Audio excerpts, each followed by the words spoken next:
नमस्कार साथियों, LM geography के ऑनलाइन प्लेटफॉर्म पे आप सभी का स्वागत और अभिनंदन। हम लोग बात कर रहे हैं आरपीएससी सेकेंड ग्रेड जीके के अंतर्गत भारत के भूगोल की। और भारत के भूगोल में आज हम एक नए टॉपिक भारत के ऊर्जा संसाधन को लेके बात करने वाले हैं कि भारत में ऊर्जा संसाधन कितने प्रकार के हैं और ऊर्जा संसाधन को लेके किस तरह के प्रश्न हमें एग्जाम में पूछे जाने की संभावना है। तो एक एक को लेके बात करते हैं, लेकिन पहले आपको यह क्लियर होना चाहिए कि ऊर्जा संसाधन कितने प्रकार के होते हैं। तो सामान्यतः जब हम बात करते हैं तो ऊर्जा संसाधन दो प्रकार के होते हैं। कौन कौन से हैं? देखिए,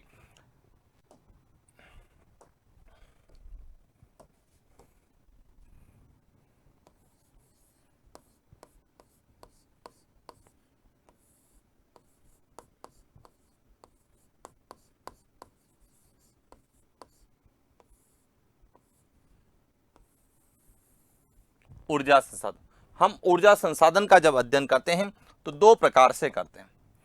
एक है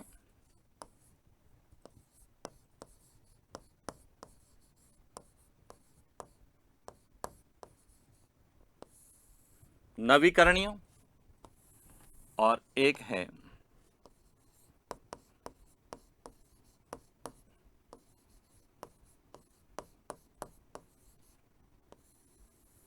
अनवीकरणीय। अब यहां पे समझना नवीकरणीय और अनवीकरणीय का तात्पर्य क्या है। नवीकरणीय का मतलब है ऐसे ऊर्जा संसाधन जिनका बार बार उपयोग किया जा सकता है, यानी एक बार समाप्त होने के बाद पुनः नया बनाया जा सकता है, यानी कि जिनके कह सकते हैं कि जो अक्षय है, कैसे जो कभी समाप्त नहीं हो सकते, उन्हें हम अनवीकरणीय ऊर्जा संसाधन के अंतर्गत मानते हैं। सॉरी, नवीकरण। अनवीकरणीय यानी कि वे ऊर्जा संसाधन जिनका एक बार यदि हम उपयोग कर लें तो पुनः उनका उपयोग संभव नहीं है, और यदि पुनः उनका निर्माण या उपयोग करने लायक बनाना है तो लंबे समय यानी कि दीर्घ काल का समय लगता है। क्लियर हो गया? अब कई किताबों में इन्हें हम परंपरागत और गैर परंपरागत के रूप में भी जानते हैं, क्योंकि जो अनवीकरणीय ऊर्जा संसाधन है जो कि परंपरा से प्राचीन काल से उपयोग में लाए जा रहे हैं, इन्हें हम परंपरागत ऊर्जा संसाधन कहते हैं, और नवीकरणीय ऊर्जा संसाधन को हम गैर परंपरागत ऊर्जा संसाधन में जो है गिनती करते हैं, क्योंकि इनका उपयोग बाद में शुरू हुआ। बस हमें यह पता होना चाहिए कि नवीकरणीय और अनवीकरणीय में कौन से ऊर्जा संसाधन शामिल होते हैं। तो नवीकरणीय की यदि हम बात करते हैं तो इसमें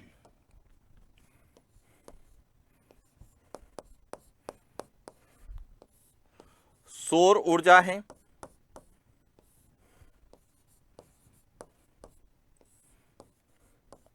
पवन ऊर्जा है,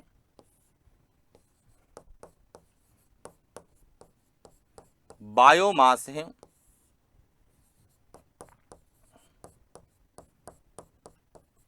बायोगैस है,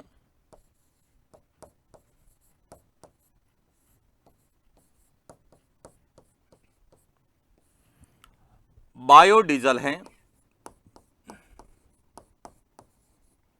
भूतापीय ऊर्जा है,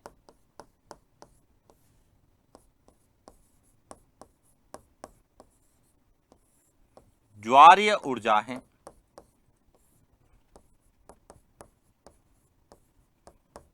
समुद्री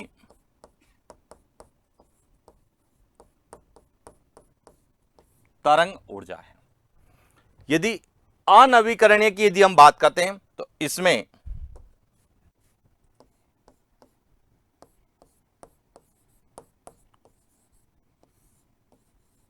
तापीय ऊर्जा है, जिसमें कोयला,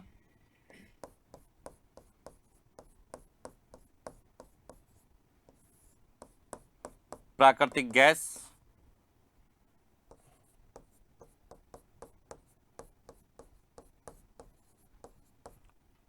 पेट्रोलियम,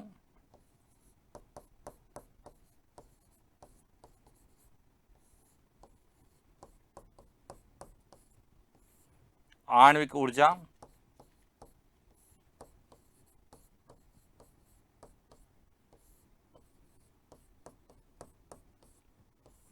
जल विद्युत ऊर्जा शामिल है।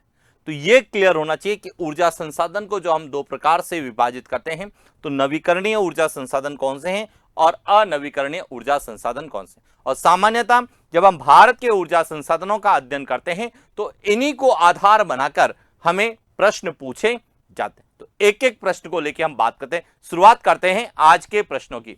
और पहला प्रश्न आप लोगों के लिए, निम्नलिखित में से कौन सा एक नवीकरणीय ऊर्जा संसाधन में शामिल है? ए आणविक ऊर्जा, बी प्राकृतिक गैस, सी तापीय ऊर्जा, डी बायोगैस। अब आपको बताना है कि कौन सा एक नवीकरणीय ऊर्जा संसाधन है। अब सबसे पहले तो नवीकरणीय ऊर्जा संसाधन का मतलब है कि वे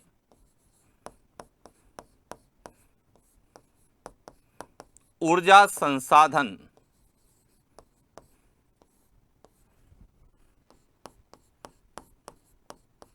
जिनका पुनः या बार बार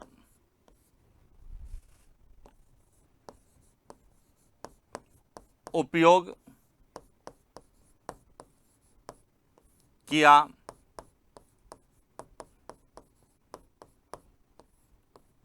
जा सकता है। क्लियर? इसीलिए इन्हें हम नवीकरणीय, यानी बार बार इनका नवीनीकरण किया जा सकता है, बनाया जा सकता है। क्लियर? और यह परंपरा से नहीं चले आ रहे हैं, इसीलिए इन्हें हम गैर परंपरागत ऊर्जा संसाधन भी कहते हैं।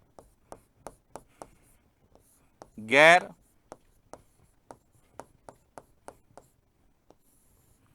परंपरागत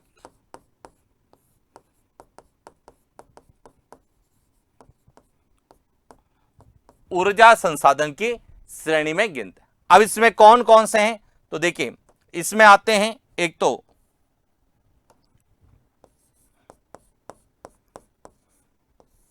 सौर ऊर्जा,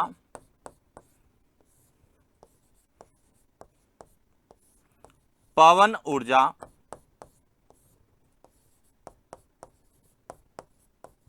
बायोमास,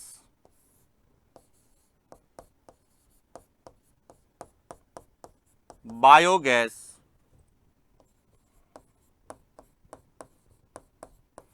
भूतापीय ऊर्जा,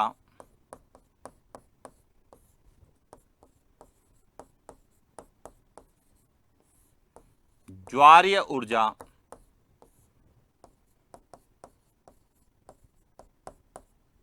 समुद्री,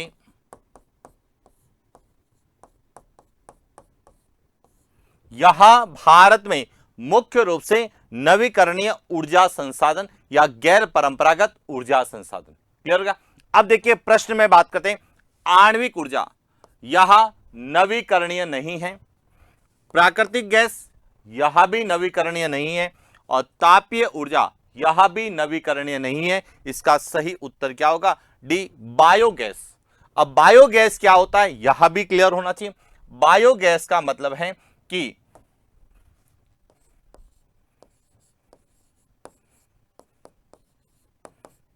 पशु अपशिष्ट का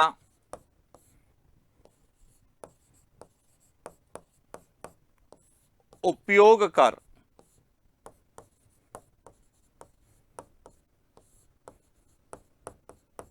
विद्युत ऊर्जा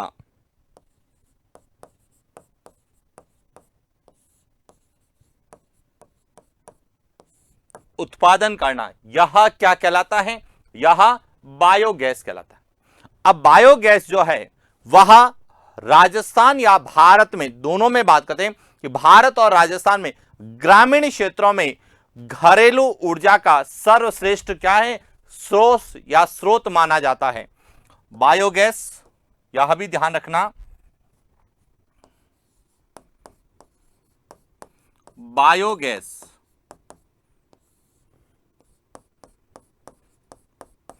ग्रामीण क्षेत्रों में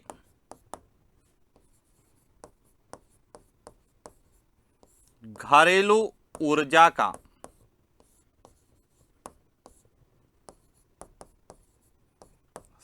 सर्वश्रेष्ठ स्रोत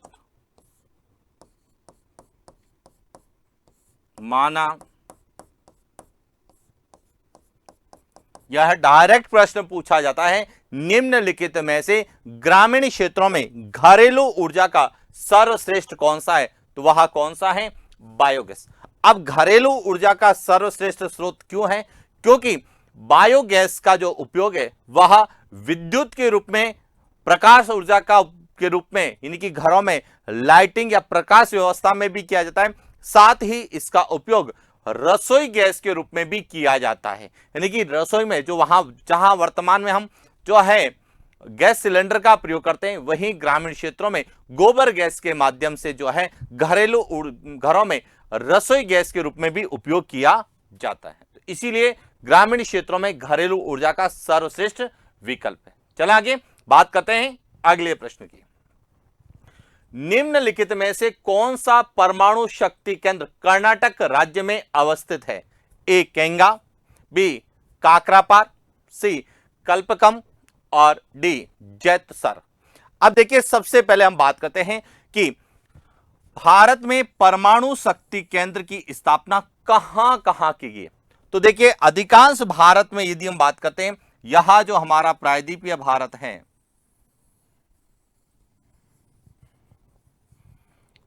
इसके अंतर्गत यदि हम एक एक को लेके बात करें तो सबसे पहले जो है वह की गई थी महाराष्ट्र में।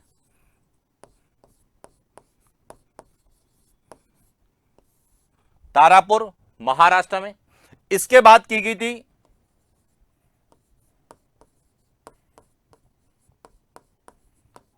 रावत भाटा राजस्थान में। इसके बाद की गई थी नरेरा उत्तर प्रदेश में। इसके बाद की गई थी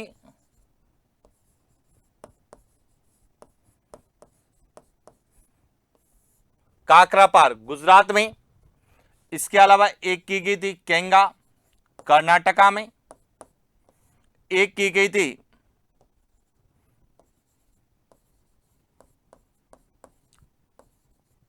कलपकम तमिलनाडु में। एक की गई थी कुडनकुलम तमिलनाडु में। और एक की गई थी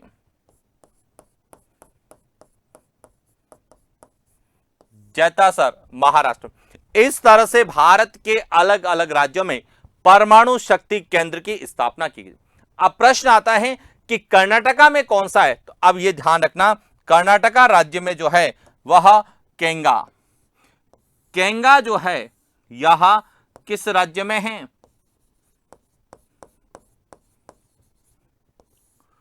कर्नाटक राज्य में है, जो कि भारत का एक प्रमुख परमाणु शक्ति केंद्र के रूप में जाना जाता है।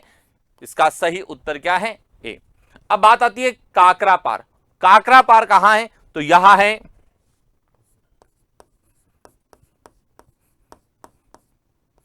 गुजरात में। कल्पकम कहां पर है? तो यहां है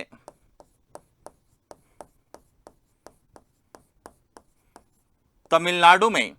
और जैसर कहां है? तो यह है महाराष्ट्र। और इसकी स्थापना किसके द्वारा की? किसके सहयोग से? फ्रांस के सहयोग से। किसके सहयोग से? फ्रांस के सहयोग से की जा रही। और यहां जो है एक दाबित भारी पानी आधारित परमाणु विद्युत ग्रह है, जिसमें 10 रिएक्टर्स लगाए गए और 10 ही दाबित भारी पानी आधारित है, जो कि वर्तमान में अभी निर्माणाधीन है। तो इसलिए यहां ध्यान रखना, भारत में परमाणु शक्ति केंद्र कहां है और कहां कहां पर है। क्योंकि अभी हाल ही में आप लोगों ने समाचार पत्रों में देखा होगा कि भारत की सीमा के निकट, पीओके के निकट जो है पाकिस्तान के द्वारा एक परमाणु रिएक्टर की स्थापना चीन के सहयोग से की जा रही है। तो हो सकता है वही प्रश्न हमें भारत के संदर्भ में पूछ ले कि भारत में कौन सा परमाणु रिएक्टर कहां पर है। चल आगे बात करते हैं अगले प्रश्न की। भारत के प्रथम दाबित भारी पानी आधारित परमाणु ऊर्जा केंद्र की स्थापना कहां की गई? ए तारापुर, बी जैतापुर, सी रावत भाटा, डी कुदनकुलम। अब यहां समझने की जरूरत है कि जब हम भारत के परमाणु ऊर्जा केंद्र के बारे में अध्ययन करते हैं, अब समझना यहां पर भारत के परमाणु ऊर्जा केंद्र के बारे में जब हम अध्ययन करते हैं तो भारत का पहला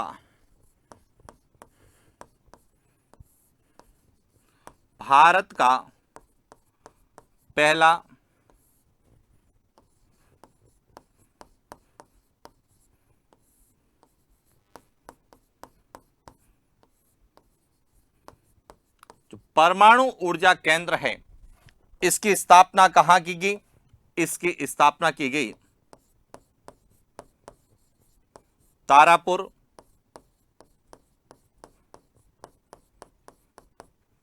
महाराष्ट्र में 1969 में यूएसए के सहयोग से, यानी कि संयुक्त राज्य अमेरिका के सहयोग से भारत के पहले परमाणु ऊर्जा केंद्र की स्थापना की। लेकिन यह जो है यह दाबित भारी पानी आधारित नहीं था। यह दाबित भारी पानी जिसे हम D2O यानी कि ड्यूटेरियम ऑक्साइड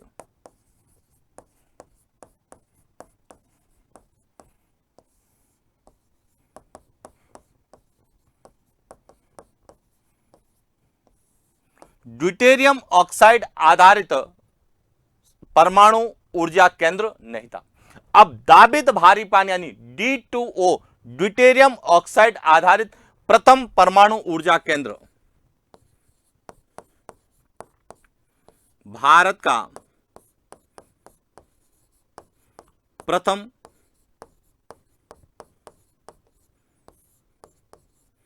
परमाणु केंद्र की स्थापना कहां की गई थी? रावतभाटा,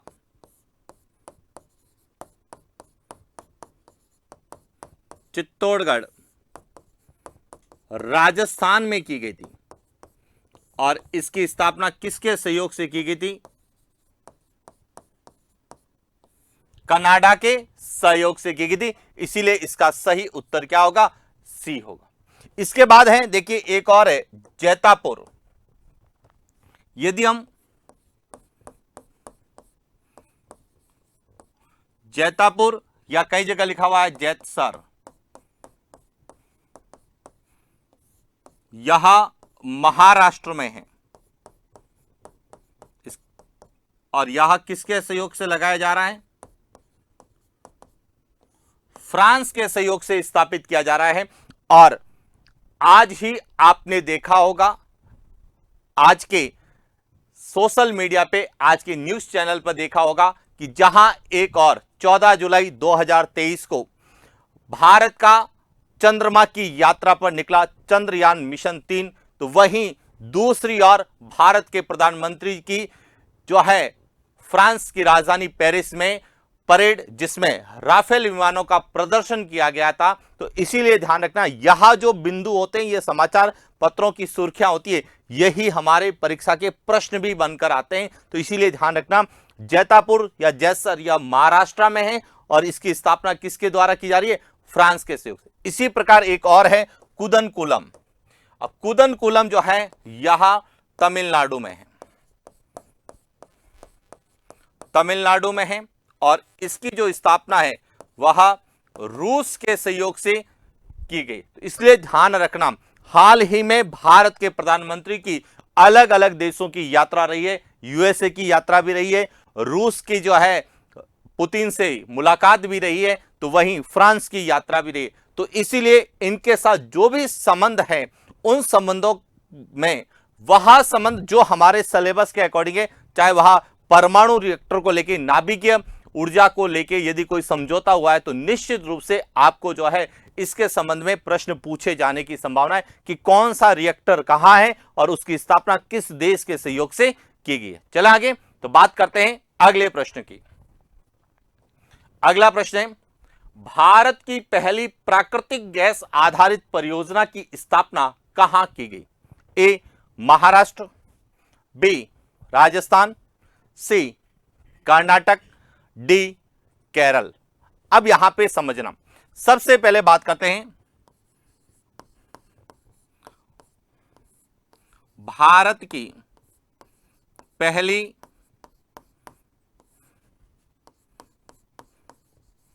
प्राकृतिक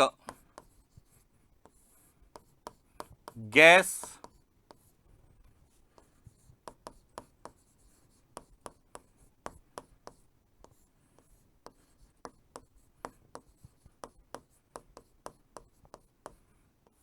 आधारित परियोजना। यह पहली परियोजना कौन सी थी? तो भारत की पहली परियोजना थी अंता परियोजना, जिसकी स्थापना 12 राजस्थान में की गई। इसका मतलब इसका सही उत्तर क्या है? बी, राजस्थान। अब यहां जो है, यहां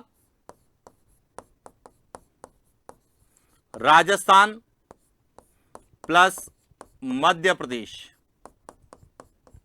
इन दोनों की संयुक्त परियोजना है और दोनों की हिस्सेदारी कितनी है?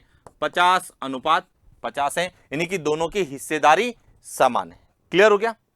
लेकिन जब हम राजस्थान की बात करते हैं तो राजस्थान की पहली यदि प्रश्न आता है तो वह आता है रामगढ़ जैसलमेर। यदि यही प्रश्न राजस्थान के संदर्भ में पूछा जाता है तो ध्यान रखना,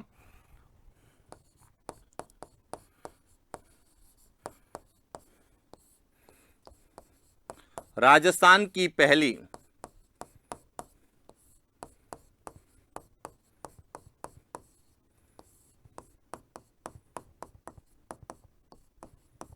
वह कौन सी है? रामगढ़ जैसलमेर। अब दोनों में अंतर क्या है यह समझ।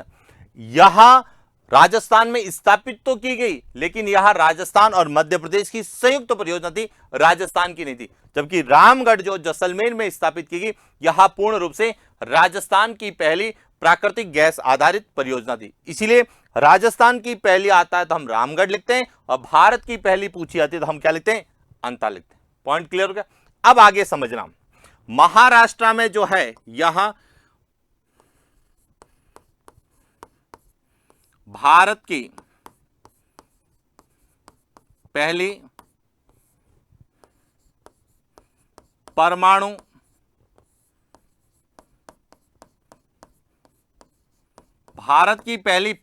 ऊर्जा परियोजना पूछा जाता है तो उसकी स्थापना महाराष्ट्र में की गई थी, तारापुर में। और किसके सहयोग से की गई थी? यूएसए के सहयोग से की गई। इसी तरह से यदि पूछा जाए भारत की पहली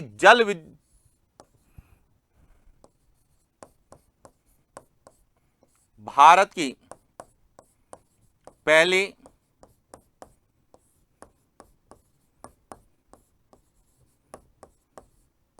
नदी घाटी परियोजना तो वह थी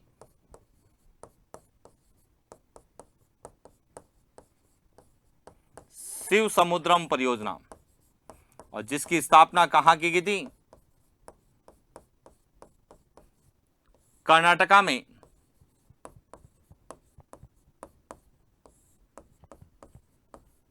कावेरी नदी पर। और केरल की बात करें तो यहां पर भारत की पहली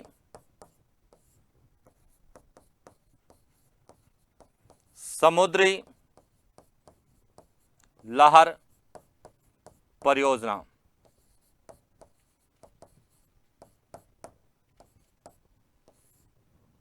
वांजुगम केरल में की गई।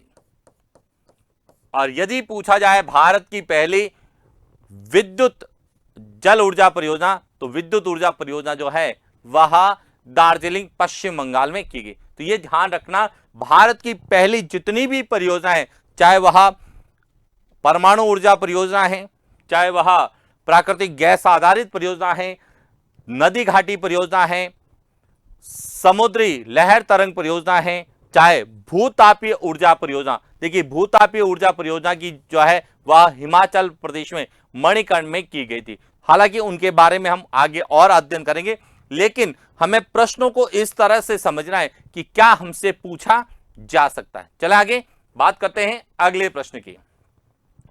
निम्नलिखित में से आणविक उपयोग हेतु सर्वाधिक लोकप्रिय कोयला है? ए एंथ्रासाइट, बी बिटुमिनस, सी लिग्नाइट, डी पीट।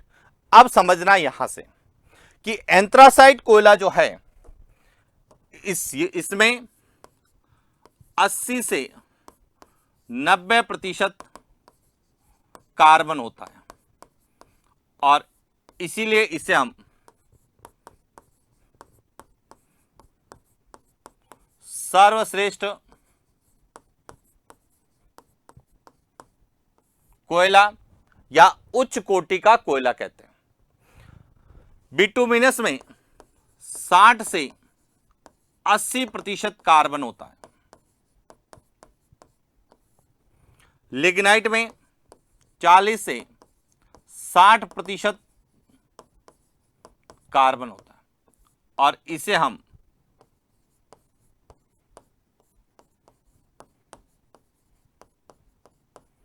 भूरा कोयला कहते हैं।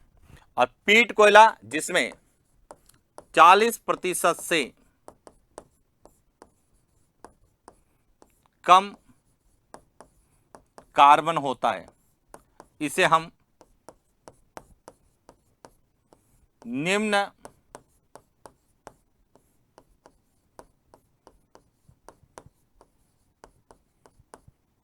कोटि का कोयला कहते हैं। यहां तक तो क्लियर। अब प्रश्न पूछा गया है कि निम्नलिखित में से वाणिज्यिक उपयोग में, यदि हम बात करें भारत में, तो भारत में जो है वाणिज्यिक उपयोग में सबसे ज्यादा किस कोयले का प्रयोग किया जाता है? बिटुमिनस में। और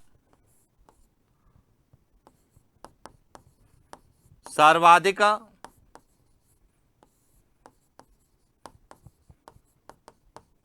व्यावसायिक उपयोग उसमें किसका प्रयोग होता है? बिटुमिनस कोयले का होता है। तो क्लियर हो चुका है। अब यहां पर एक और पॉइंट समझना कि यह जो एंथ्रासाइट कोयला है, यह रूपांतरित चट्टानों में पाया जाता है। यह ध्यान रखना कि यह जो एंथ्रासाइट कोयला है यह रूपांतरित चट्टानों में पाया जाता है, जबकि बिटुमिनस जो कोयला है यह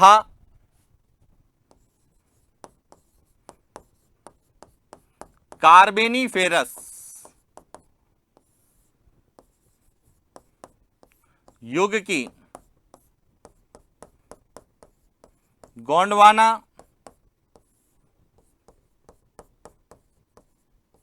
लैंड की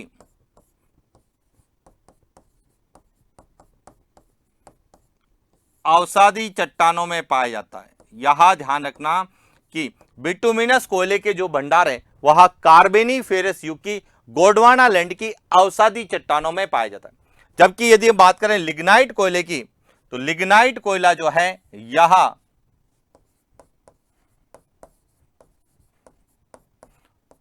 टर्सरी कालीन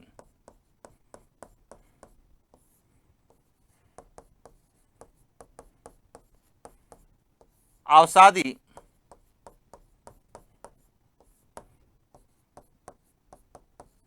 चट्टानों में पाया जाता है। और इसके बाद यदि हम बात करें पीट कोयले की, तो यह लकड़ी को जलाकर बनाया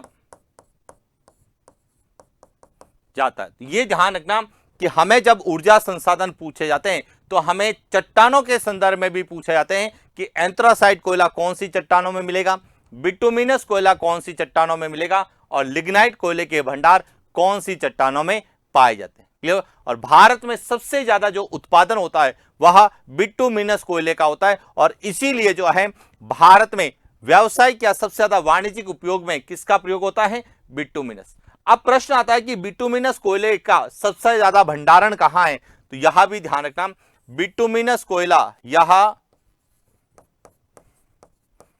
छोटा नागपुर के पठार में सबसे ज्यादा है, इसीलिए इसे क्या कहते हैं?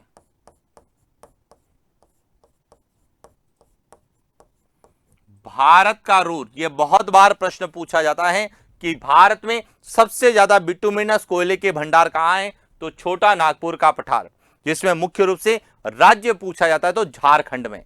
और इसीलिए छोटा नागपुर के पठार को क्या कहा जाता है, भारत का रूर कहा जाता है, क्योंकि जर्मनी में एक नदी है रूर नदी, और रूर नदी बेसिन में बिटुमिनस कोयले के भंडार सबसे ज्यादा है। तो और भारत में सबसे ज्यादा छोटे नागपुर के पठार में, इसीलिए छोटे नागपुर के पठार को भारत का रूर या भारत का रूर प्रदेश कहा जाता है। चले आगे बात करते हैं अगले प्रश्न की। निम्नलिखित में से कौन सा एक पेट्रोलियम उत्पादक राज्य नहीं है? ए असम, बी महाराष्ट्र, सी राजस्थान, डी त्रिपुरा।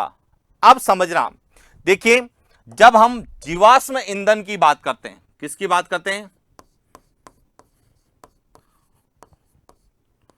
जीवाश्म ईंधन।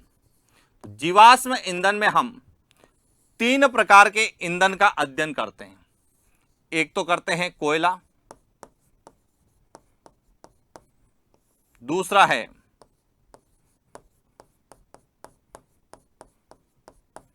पेट्रोलियम, और तीसरा है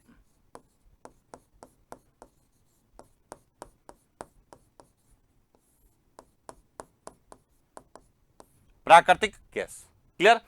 अब ध्यान रखना, पेट्रोलियम, भारत में सबसे पहले पेट्रोलियम के भंडारों की खोज कहां की गई थी? असम में। और सबसे पहली भारत की जो है रिफाइनरी की स्थापना भी डिगबोई आसाम में की गई। इसका मतलब आसाम एक पेट्रोलियम उत्पादक क्षेत्र है। उसके बाद भारत का सबसे बड़ा पेट्रोलियम उत्पादक क्षेत्र है बॉम्बे हाई, जो कि किस राज्य में है? महाराष्ट्र में है। तो महाराष्ट्र भी एक पेट्रोलियम उत्पादक राज्य है। इसके बाद भारत का दूसरा सबसे बड़ा पेट्रोलियम उत्पादक क्षेत्र जो है या पेट्रोलियम भंडारण क्षेत्र है, वह है बाड़मेर सांचौर बेसिन, जो कि कहां पर है? राजस्थान में है। किस राज्य में है? राजस्थान में। क्लियर हो गया? इसका मतलब राजस्थान भी जो है पेट्रोलियम उत्पादक राज्य। लेकिन बात करते हैं त्रिपुरा की, तो त्रिपुरा जो है यहां प्राकृतिक गैस के लिए जाना जाता है,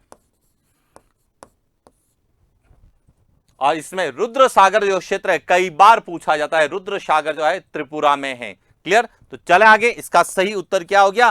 डी, त्रिपुरा जो है एक प्राकृतिक गैस उत्पादक राज्य है, जबकि असम सबसे पहले जो है प्राकृतिक पेट्रोलियम के भंडारों की खोज कहां की गई, यानी भारत का सबसे प्राचीन पेट्रोलियम उत्पादक क्षेत्र। अब समझना, यहां से यहां जो है, यहां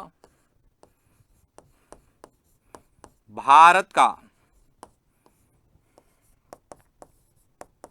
सबसे प्राचीन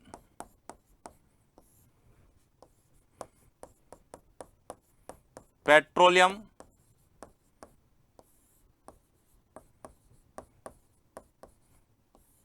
उत्पादक क्षेत्र।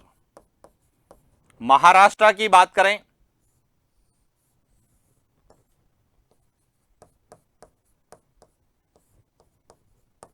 भारत का सबसे बड़ा ऑब्लिक सर्वाधिक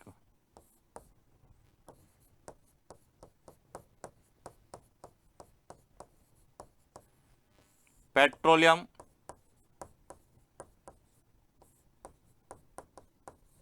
उत्पादक राज्य। और राजस्थान बात करें तो भारत का दूसरा सबसे बड़ा पेट्रोलियम उत्पादक राज्य।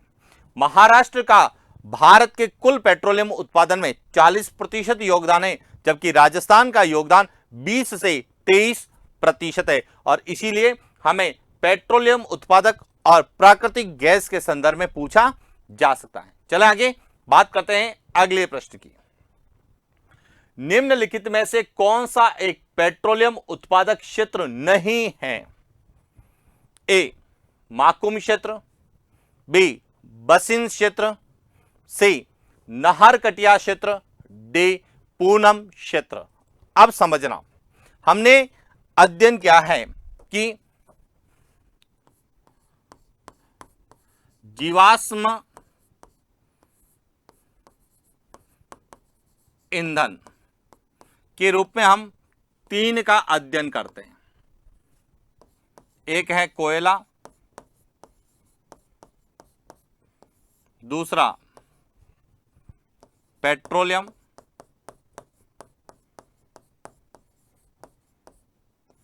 और तीसरा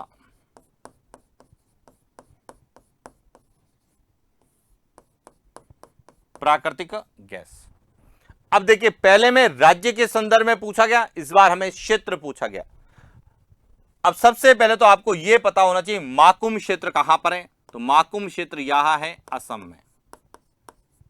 कहां पर है? असम में। और यहां किसके लिए जाना जाता है? पेट्रोलियम के लिए जाना जाता है।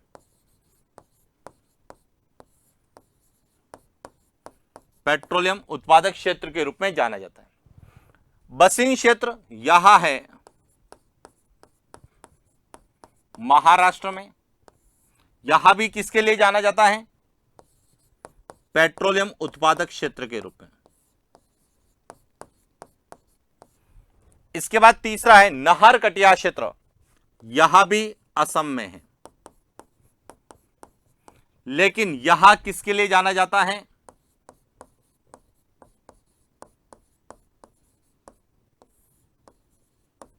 प्राकृतिक गैस के लिए जाना जाता है। और इसके बाद पूनम क्षेत्र, यहां जिसे हम बीकानेर, नागौर बेसिन के रूप में भी जानते हैं। और यह कहां पर है? राजस्थान में। और यह किसके लिए जाना जाता है? पेट्रोलियम उत्पादक क्षेत्र के रूप में। तो अब यह ध्यान रखना कि यहां जो तीनों है, यहां माकुम, बसीन और पूनम, यहां मुख्य रूप से पेट्रोलियम उत्पादक क्षेत्र है, लेकिन यहां पर भी प्राकृतिक गैस का उत्पादन होता है। जबकि नहर कटिया क्षेत्र यहां पूर्ण रूप से प्राकृतिक गैस के लिए जाना जाता है। इसीलिए ध्यान रखना कौन सा प्राकृतिक गैस उत्पादक क्षेत्र है और कौन सा पेट्रोलियम उत्पादक क्षेत्र है। अब ये पूछने की संभावना क्यों है? तो इसके पीछे जो सबसे बड़ा कारण है वह है कि भारत सरकार के द्वारा जब राष्ट्रीय जैव ईंधन नीति की घोषणा की गई थी, तब राष्ट्रीय जैव ईंधन नीति लागू करने वाला भारत का पहला राज्य राजस्थान था, जिसने 8 जून 2014 को इसकी जो है लागू किया। अब यह ध्यान है, राष्ट्रीय जैव ईंधन नीति का मतलब क्या है? राष्ट्रीय जैव ईंधन का मतलब या तात्पर्य है कि हम जो दूसरे देशों से पेट्रोलियम आयात करते हैं उसकी निर्भरता को कम करना, साथ ही यहां पर बायोडीजल जैव ईंधन को जो है बढ़ावा देना, ताकि दूसरे देशों से जो हम पेट्रोलियम की मांग करते हैं या दूसरे देशों पर पेट्रोलियम के लिए निर्भर रहते हैं तो वह कम से कम हो। साथ ही साथ जब पेट्रोलियम की जगह जैव ईंधन बायोमास या बायोडीजल का प्रयोग हम लोग करते हैं तो निश्चित रूप से जो है गैर परंपरागत ऊर्जा संसाधनों को बढ़ावा मिलेगा। और जब गैर परंपरागत ऊर्जा संसाधन को बढ़ावा मिलेगा तो इस यह पर्यावरण संरक्षण के रूप में भी एक प्रमुख या महत्वपूर्ण कदम होगा। और इसीलिए इनको विशेष रूप से एग्जाम में पूछे जाने की संभावना रहती है। चले आगे बात करते हैं, इसका सही उत्तर है सी। बात करते हैं अगले प्रश्न। भारत में ऊर्जा का प्रमुख स्रोत है। ए सौर ऊर्जा, बी जल विद्युत ऊर्जा, सी तापीय ऊर्जा, डी आणविक ऊर्जा। अब देखिए भारत में बात करें, भारत में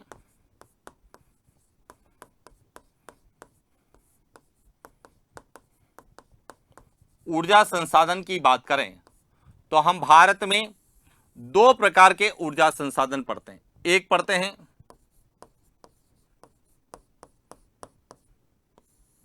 परंपरागत और दूसरे हम पढ़ते हैं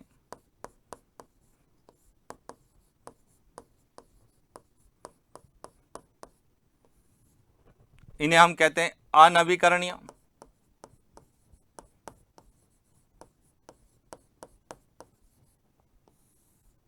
और यह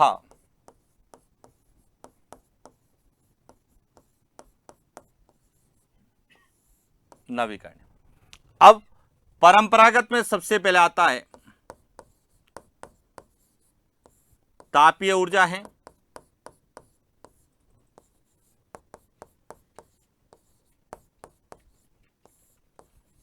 आणविक ऊर्जा है,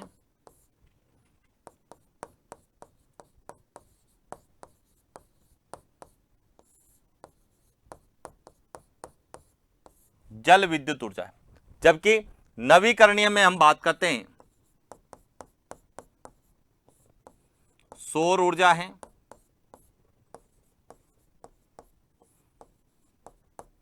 पवन ऊर्जा है,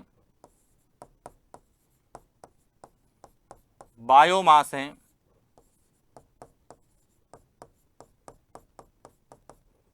बायोगैस है, भूतापीय ऊर्जा है, बायोडीजल है, या समुद्री तरंग ऊर्जा है, ज्वारीय ऊर्जा है। अब प्रश्न है कि भारत में ऊर्जा का प्रमुख स्रोत कौन सा है, कि भारत में जो ऊर्जा संसाधन है इनमें से सबसे ज्यादा विद्युत ऊर्जा का उत्पादन किससे होता है। अब समझना, भारत में सर्वाधिक जो है विद्युत ऊर्जा का उत्पादन कोयला आधारित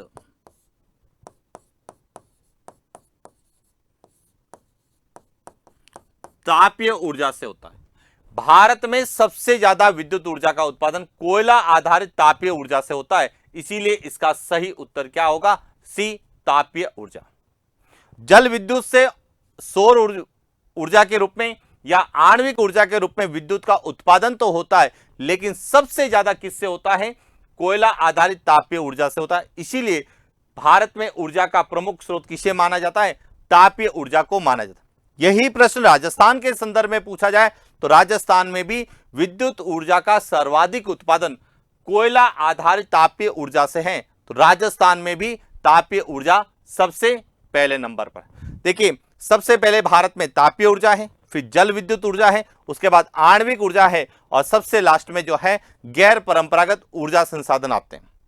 जबकि राजस्थान में बात करते हैं तो सबसे पहले तापीय ऊर्जा, उसके बाद पवन ऊर्जा, उसके बाद जल विद्युत ऊर्जा, उसके बाद सौर ऊर्जा, उसके बाद आणविक, और उसके बाद बायोमास आता है। तो ये ध्यान रखना कि भारत और राजस्थान में अलग अलग है। भारत में जो है तापीय ऊर्जा पहले नंबर पर, जल विद्युत दूसरे नंबर पे, आणविक ऊर्जा तीसरे नंबर पर, और गैर परंपरागत वाले जो है वह चौथे नंबर पर है। चले आगे बात करते हैं अगले प्रश्न की। निम्नलिखित में से कौन सा जीवाश्म ईंधन में शामिल नहीं है, ए कोयला, बी यूरेनियम, सी पेट्रोलियम, डी प्राकृतिक गैस। अब सबसे पहले तो आपको यह पता होना चाहिए जीवाश्म ईंधन किसे कहते हैं। जीवाश्म ईंधन का तात्पर्य ऐसे ईंधन जो जीव के अश्म के रूप में, यानी कि जीव जंतुओं, प्राकृतिक वनस्पति या सजीव जगत के रूपांतरण से जिनका निर्माण हुआ है उन्हें हम क्या कहते हैं, जीवाश्म ईंधन, जो जीवों के से बने हुए हैं। तो अब जीवाश्म ईंधन जो है यहां मुख्य रूप से तीन श्रेणियों में, एक तो है कोयला, दूसरा है पेट्रोलियम, और तीसरा जो है वह है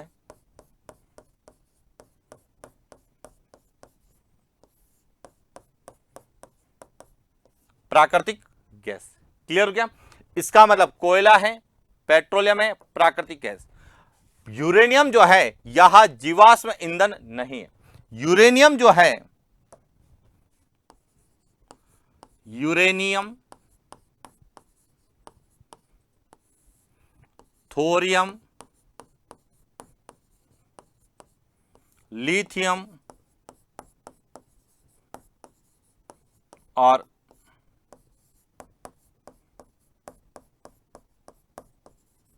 बेरिलियम, यहां सभी जो है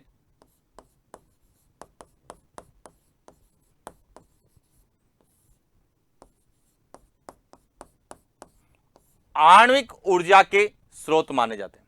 और भारत में सबसे ज्यादा जो है उत्पादित होने वाला कौन सा है, थोरियम।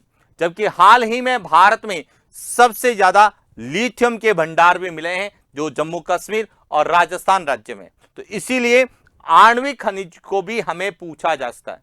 जबकि भारत में सबसे ज्यादा उपयोग में लाया जाता है यूरेनियम, और यूरेनियम जो है हम दूसरे देशों से क्या करते हैं, आयात करते हैं। रसिया से करते हैं, कजाकिस्तान से करते हैं, कनाडा से करते हैं, ऑस्ट्रेलिया से करते हैं। अलग अलग देशों से हम यूरेनियम को क्या करते हैं, आयात करते हैं। जबकि भारत में सबसे ज्यादा भंडारण और उत्पादन जो होता है वह थोरियम का होता है, और थोरियम के सबसे ज्यादा भंडार कहां पर हैं,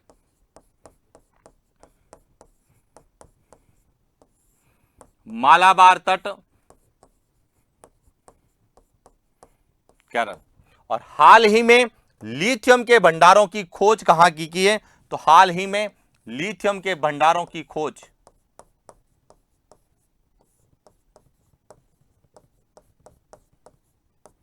जम्मू कश्मीर और राजस्थान में की गई। और राजस्थान में कहां की गई है,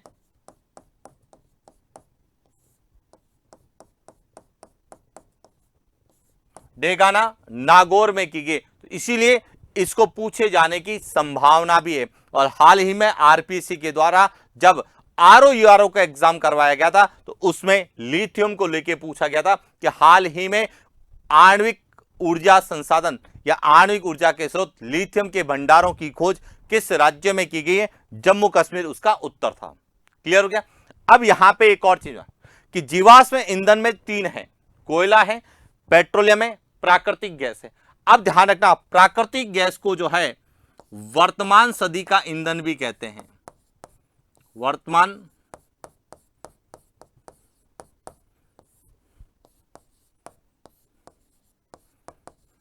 शताब्दी का ईंधन किसे कहा जाता है, प्राकृतिक गैस को कहा जाता है। जबकि भविष्य का ईंधन पूछा जाता है तो हाइड्रोजन को कहा जाता है। भविष्य का ईंधन हाइड्रोजन और वर्तमान शताब्दी का ईंधन प्राकृतिक गैस है। क्यों है, क्योंकि हाल ही में आपने देखा होगा कि जितने भी हम जो है व्हीकल का यूज करते हैं, अधिकांश vehicle CNG compressed natural gas आधारित है। और कंप्रेस्ड नेचुरल गैस का मतलब है संपीड़ित प्राकृतिक गैस। क्लियर हो गया। तो ये ध्यान रखना, इसका सही उत्तर क्या हो गया, बी यूरेनियम, जो कि आणविक खनिज है। बाकी यह तीनों ही जो है जीवाश्म खनिज है, और इन सब का उपयोग ऊर्जा संसाधन के रूप में किया जा रहा है। चला आगे, अगला प्रश्न। भारत में सबसे पहले कोयला उत्खनन का कार्य प्रारंभ किया गया, ए झरिया, बी पलाना, सी रानीगंज, डी कोरबा। अब समझना यहां से कि भारत में जीवाश्म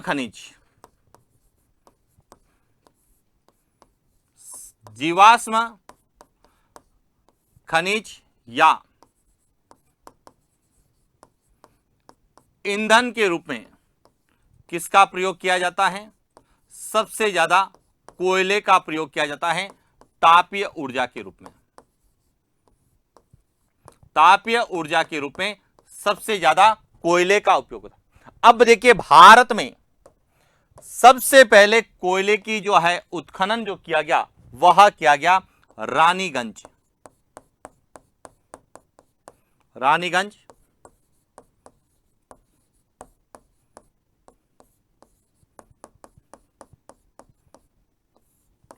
पश्चिम बंगाल में। और हाल ही में समाचार पत्रों में आपने देखा होगा कि पश्चिम बंगाल में जो पंचायती राज चुनाव के अंतर्गत हिंसा हुई, और हिंसा के कारण चर्चा का विषय बना हुआ है पश्चिम बंगाल। और पश्चिम बंगाल में रानीगंज जो क्षेत्र है वहां पे भारत में सबसे पहले कोयले का उत्खनन किया गया। तो इसका सही उत्तर क्या है, सी रानीगंज,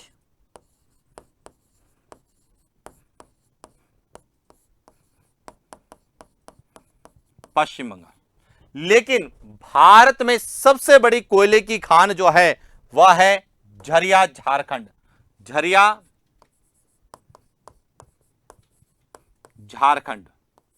यहां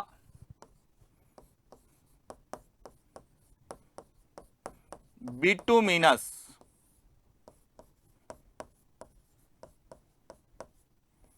कोयले की सबसे बड़ी खान। तो यदि आपसे पूछा जाए कि भारत में कोयले की सबसे बड़ी खान कौन सी है, तो वह है झरिया, क्योंकि भारत में सबसे ज्यादा उत्पादन बिटुमिनस कोयले का होता है और सबसे ज्यादा कहां से होता है, झरिया झारखंड से होता है। इसके बाद है पलाना, यहां बीकानेर राजस्थान में, बीकानेर राजस्थान, यहां जो है, यहां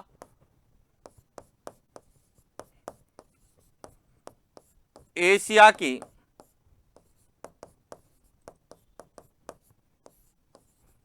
सबसे बड़ी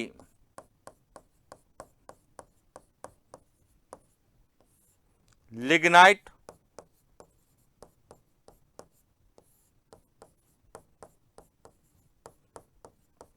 कोयले की खान है। और कोरबा जो है यहां है छत्तीसगढ़ में। तो इस तरह से यहां जो है भारत की प्रमुख कोयले की खान या कोयला उत्पादक क्षेत्र हैं, जिसमें झरिया, रानीगंज और कोरबा यहां बिटुमिनस के लिए जाना जाता है, जबकि पलाना जो है बीकानेर, यहां लिग्नाइट कोयले के लिए प्रसिद्ध है। चला आगे बात करते हैं अगले प्रश्न की। निम्नलिखित में से कोयला उत्पादन भंडारण क्षेत्र में शामिल नहीं है। ए सिंधु नदी घाटी, बी दामोदर नदी घाटी, सी गंगा नदी घाटी, डी ब्रह्मपुत्र नदी घाटी। अब देखिए भारत में कोयले के भंडार,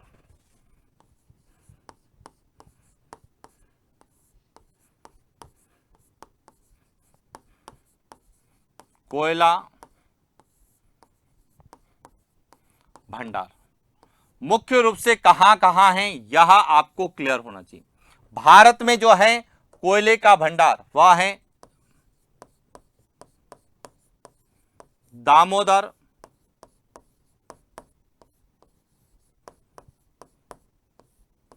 नदी घाटी, जो कि भारत का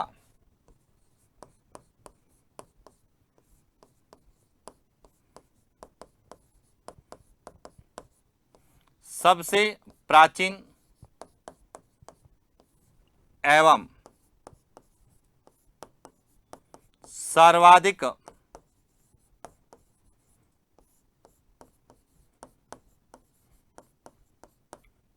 कोयला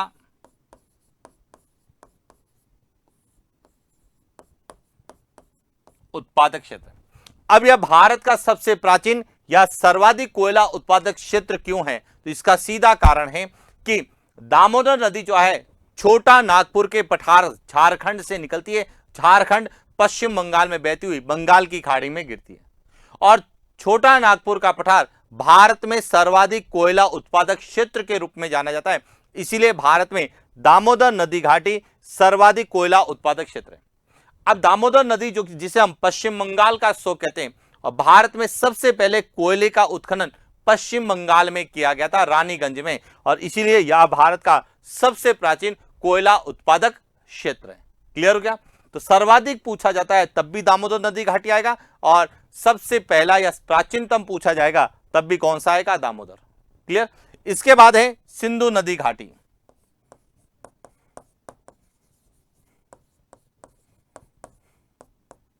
सिंधु नदी घाटी जो है यहां एंथ्रासाइट कोयले के लिए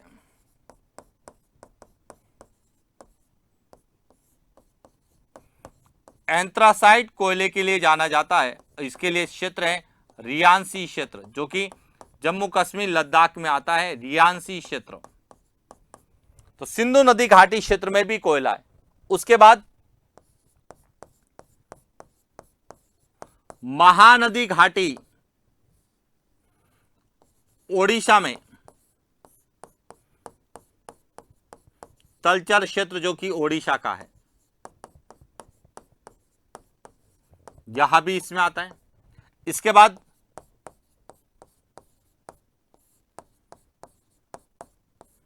नर्मदा नदी घाटी, जिसमें कोरबा छत्तीसगढ़,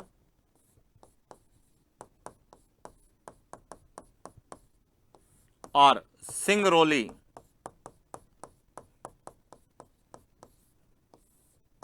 मध्य प्रदेश वाला क्षेत्र आता है। इसी प्रकार यदि बात करें कृष्णा,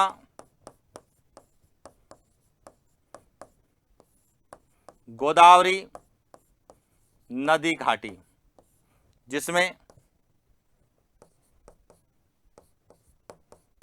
सिंगरेनी तेलंगाना का क्षेत्र आता है। इसी प्रकार ब्रह्मपुत्र नदी घाटी, इसमें असम क्षेत्र आता है। और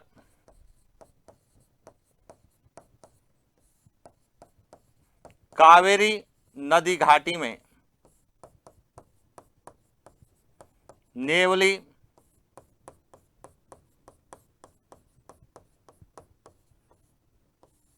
तमिलनाडु का क्षेत्र। तो लगभग सभी नदी घाटी में कोयले के भंडार हैं, लेकिन गंगा नदी घाटी जो है यह कोयला भंडारण या उत्पादन क्षेत्र में शामिल नहीं है। तो यह ध्यान रखना, भारत में केवल गंगा नदी घाटी में ही कोयले के भंडार या उत्पादन क्षेत्र नहीं है। जितने भी जो है भंडारण क्षेत्र है वह गंगा नदी घाटी को छोड़कर लगभग सभी नदी घाटी में उपलब्ध है। तो इसीलिए कौन सा नदी घाटी क्षेत्र पूछा जाएगा तो वह गंगा नदी घाटी नहीं है। सर्वाधिक पूछा जाता है तो दामोदर नदी घाटी। चल आगे बात करते हैं आज के अंतिम प्रश्न की कि निम्न में से असुमेलित युग्म की पहचान कीजिए। ए सिंगरेनी तेलंगाना, बी वर्धा घाटी गुजरात, सी सिंगरौली मध्य प्रदेश, डी तलचर ओडिशा। कौन सा युग्म सुमेलित नहीं है? अब समझना, सिंगरेनी तेलंगाना यह कृष्णा गोदावरी नदी घाटी में स्थित एक कोयला उत्पादक क्षेत्र है। इसके बाद आता है वर्धा घाटी गुजरात, यह गलत है। वर्धा घाटी जो है यह महाराष्ट्र में नर्मदा ताप्ती नदी घाटी के अंतर्गत आता है। सिंगरौली मध्य प्रदेश यह नर्मदा नदी घाटी में आता है। और तलचर ओडिशा यह महानदी घाटी में आता है। तो इसका जो सही उत्तर है वह है बी वर्धा घाटी जो है यह महाराष्ट्र में कोयला उत्पादक क्षेत्र है, गुजरात में नहीं है। तो इस तरह से हमें एक तो कोयला की खाने कौन सी ये पूछा जाता है, कोयले के लिए या भंडार कौन से नदी घाटी क्षेत्र में यह पता होना चाहिए, भारत में प्रमुख पेट्रोलियम उत्पादक क्षेत्र कौन से ये क्लियर होना चाहिए, भारत में प्रमुख प्राकृतिक गैस उत्पादक क्षेत्र कौन से ये क्लियर होना चाहिए, और भारत में प्रमुख परमाणु ऊर्जा रिएक्टर्स या परमाणु ऊर्जा शक्ति केंद्र कहां कहां स्थापित किए गए हैं, किस राज्य में हैं और किस देश के सहयोग से स्थापित किए गए हैं और उनकी क्या विशेषता है। यदि यह आपने अच्छे से कर लिया तो आपका भारत के ऊर्जा संसाधन को लेकर कोई भी प्रश्न गलत नहीं होगा, जिनकी भी चर्चा हमने आज की। इसी प्रकार आगे हम जो भारत में गैर परंपरागत ऊर्जा संसाधन है उनको लेके क्या प्रश्न हमसे पूछे जा सकते हैं उनके बारे में हम विस्तार से चर्चा करेंगे नेक्स्ट क्लास। आज के लिए इतना ही, मिलते हैं नेक्स्ट क्लास। Thank you.